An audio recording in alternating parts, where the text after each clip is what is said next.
Hello and welcome to BadgerCam. In this week's video I'm going to be taking a look at the Airfix Vintage Classics 1/32 scale World War II British Paratroopers.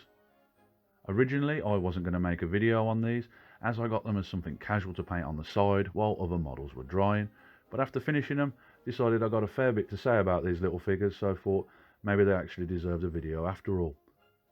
In the box you get 14 soldiers consisting of one officer, one radio man,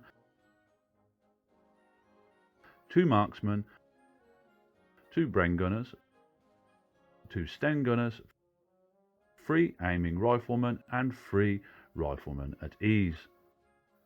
I think that looking at these, that originally they were more aimed at the toy soldier market than at the model market.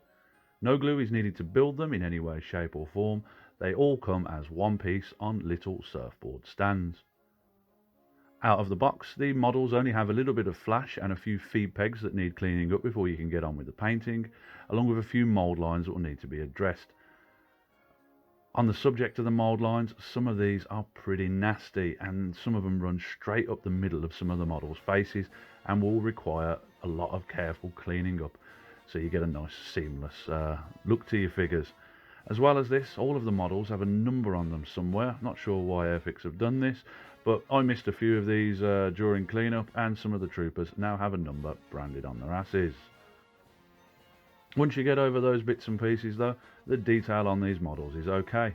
All of the things that are meant to be on a World War II British Paratrooper are represented, if sometimes the execution is not 100% spot on. Also, some of the parts, such as the Sten gun barrels and bayonets, are very delicate and will require careful handling in order to keep them attached to the model. The poses of the figures are alright, a lot of action poses which I think are a bit more suited to play than dioramas. Also being one piece, the moulds have in a lot of cases been simplified, and parts such as some of the arms and legs are moulded into the body, where in life they're separated.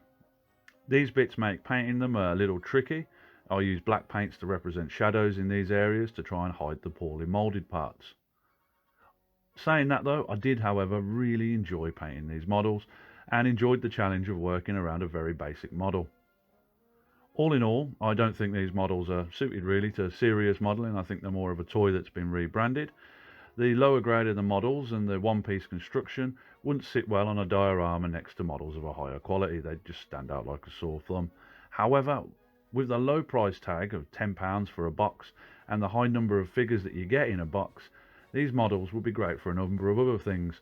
Firstly, I think they'd be great for wargaming, where large numbers of troops are needed per battle, as when you get them all together and put them in a unit, they look rather good, to be honest with you. And I think they'd really fit in on the tabletop environment. I think they would also be good for new or younger modelers looking to practice their figure painting skills, as these models would allow a good amount of practice in cleanup and painting techniques, and being cheap wouldn't be a major loss if things were to go astray. And lastly, in a kind of backpedaling on what I said earlier kind of way, they'd be good for serious modelers looking for practice pieces or paint mules to have a go at trying out a few new techniques for camo and things like that without ruining more expensive models. So in conclusion, not the best models, but still fun to paint, with a price tag that lends them to practice pieces and wargaming figures. Anyway, as always, thank you for watching. I hope you enjoyed the video, and if you're looking at getting some of these yourself, that it gave you a good idea of what to expect from them out of the box. Anyway, until next time, look after yourselves and have a good one. Goodbye.